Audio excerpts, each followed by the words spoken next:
सहस्रों वर्षों से मथुरा उस भयानक रात्रि की साक्षी है जब आकाश स्वयं रो पड़ा था। ये केवल एक रात्रि नहीं थी, ये अधर्म की पराकाष्ठा थी। राजा कंस के अहंकार और अत्याचार ने मथुरा को एक जीवंत कारावास बना दिया था। चारों ओर भय की छाया थी और न्याय की आशा दम तोड़ चुकी थी। अष्टम पुत्र, कंस के विनाश का काल। इसी भय में उसने अपनी ही भगिनी देवकी और वासुदेव को बंदी गृह की उन गहराइयों में डाल दिया था जहां सूर्य की किरण नहीं जा सकती थी। 6 निर्दोषों की बलि दी जा चुकी थी। सप्तम को योग माया ने सुरक्षित कर लिया था। अब प्रतीक्षा थी उस अष्टम अवतार की। किंतु वह मूर्ख ये नहीं जानता था कि काल के स्वामी को कोई श्रृंखला बांध नहीं सकती। जहां केवल श्रृंखलाओं के झंकृत होने की ध्वनि सुनाई देती थी, वहां एक अकल्पनीय चमत्कार होने वाला था। देवकी और वासुदेव, जो वर्षों से इस अंधकार में थे, आज उनके मुखमंडल पर एक दिव्य शांति थी। वह भाद्रपद मास की अष्टमी थी। प्रकृति ने अचानक अपना रुख बदल लिया था। ब्रह्मांड में ग्रह और नक्षत्र एक दुर्लभ विन्यास में सम्मिलित होने लगे थे। रोहिणी नक्षत्र का उदय हो रहा था। अचानक उस भयानक झंझावात के मध्य एक रहस्यमयी शांति छा गई। शास्त्र कहते हैं कि उस क्षण मथुरा के उपवनों में सरोवर के कलुषित जल में कमल की पंखुड़ियां मुस्कुरा उठीं। ये केवल भौतिक परिवर्तन नहीं था, ये संपूर्ण सृष्टि का अपने स्वामी के स्वागत में किया गया श्रृंगार था। स्वर्ग में देवता मेघों के पीछे छिपकर इस अद्भुत दृश्य का अवलोकन कर रहे थे।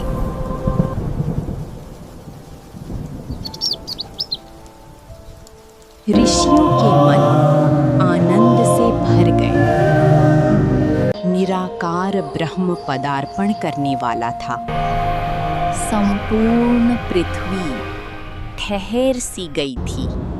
ब्रह्मांड अपनी श्वास रोककर उस क्षण की प्रतीक्षा कर रहा था जब निराकार ब्रह्म साकार रूप लेकर इस मृत्युलोक में पदार्पण करने वाला था। ठीक अर्धरात्रि को, जब विश्व प्रगाढ़ निद्रा में था, बंदी गृह की वो अंधकारपूर्ण कोठरी करोड़ों सूर्यों के तेज से प्रज्वलित थी। साक्षात भगवान विष्णु अपने पूर्ण चतुर्भुज रूप में प्रकट हुए। उनके नेत्रों में संपूर्ण ब्रह्मांड समाहित था। कौस्तुभ मणि ऐसे देदीप्यमान थी जैसे संपूर्ण ब्रह्मांड हृदय में, जिसे देख वासुदेव और देवकी के समस्त शोक एक क्षण में विलुप्त हो गए। उन्होंने बताया कि ये उनका संकल्प था जो आज सिद्ध होने जा रहा था। भगवान ने उन्हें उनके पूर्व जन्मों पृश्नि और सुतपा का स्मरण कराया। वो अनंत शक्ति अब एक लघु पात्र में समाने को तत्पर थी। ओम नमो नारायणाय। देवकी की ममतामयी पुकार पर उस विराट सत्ता ने स्वयं को संकुचित किया।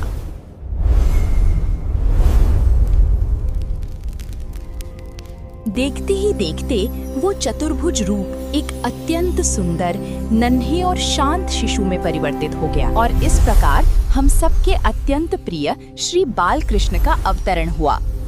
देवकी ने जैसे ही उस दिव्य शिशु का प्रथम दर्शन किया, उनके नेत्रों में परमानंद की अश्रुधारा प्रवाहित हो उठी। संपूर्ण सृष्टि के स्वामी अब उनके अंक में एक अत्यंत प्रिय बालक के रूप में विराजमान थे। जैसे ही वासुदेव ने उस दिव्य शिशु को अपनी भुजाओं में लिया, योग माया का प्रभाव प्रारंभ हुआ। वे लौह श्रृंखलाएं जिन्हें भंग करना असंभव था, मोम की भांति पिघलकर गिर गईं।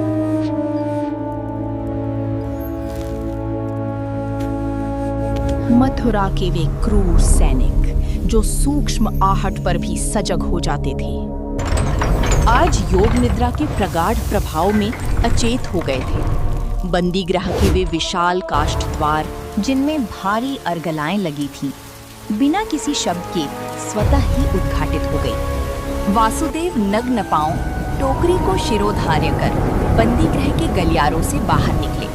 वर्षा पुनः मूसलाधार होने लगी थी, किंतु आज प्रकृति भगवान के पक्ष में थी।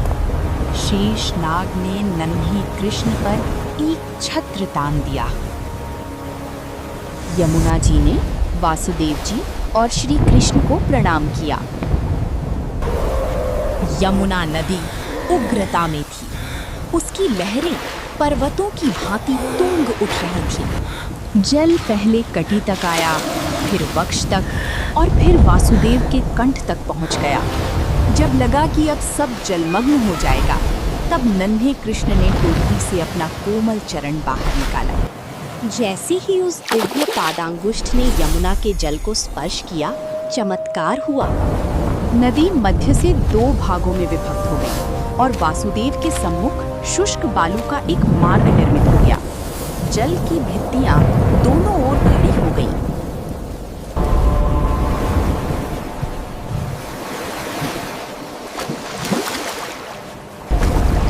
वासुदेव ने शांत हृदय से यमुना पार की। यमुना के उस पार गोकुल की शांत और पावन स्थली थी।